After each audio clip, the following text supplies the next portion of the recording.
துன்பங்கள் உண்டு, விரோதிகள் உண்டு, சத்துருக்கள் உண்டு, எல்லாம் உண்டு நமக்கு. ஆனா அவைகள் ஒன்று உங்களை சேதப்படுத்தாது. அக்கினி சூளைக்குள்ளே போடப்பட்டதான சாத்ராக் மேஷாக் போடதான் பட்டார்கள். அவர்களை தூக்கி கொண்டு போனவர்களை பட்சித்து போட்டது. ஆனால் அவர்களை ஒன்றுமே செய்ய முடியவில்லை. எனவேதான் அந்த ராஜா வந்து பார்க்கிறான், அவர்களோடு கூட தேவ புத்திரன் உலாவுகிறத பார்க்கிறான். உங்களோடு இருக்கிற தேவனை மனிதர்கள் காண முடியவில்லை. ஏன் காண முடியவில்லை? நீங்கள் சங்கடத்தை விரும்பவில்லை, நீங்கள் சாட்சியை வந்து விரும்பவில்லை. உங்களுடைய வாழ்க்கையில சின்ன கஷ்டங்கள் போராட்டங்கள் வந்தவுடனே ஜெபத்தை குறைத்து விடுகிறீர்கள், உபவாசத்தை குறைத்து விடுகிறீர்கள், ஆண்டவரை தேடுகிறதை குறைத்து விடுகிறீர்கள், ஆண்டவருக்காக பாடுபடுவதை பிரயாசப்படுவதை குறைத்து விடுகிறீர்கள்.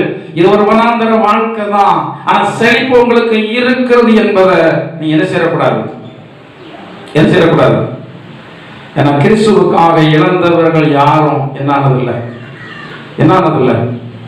வாய்த்தரம் சொல்லுங்களேன், தரித்திரமானது.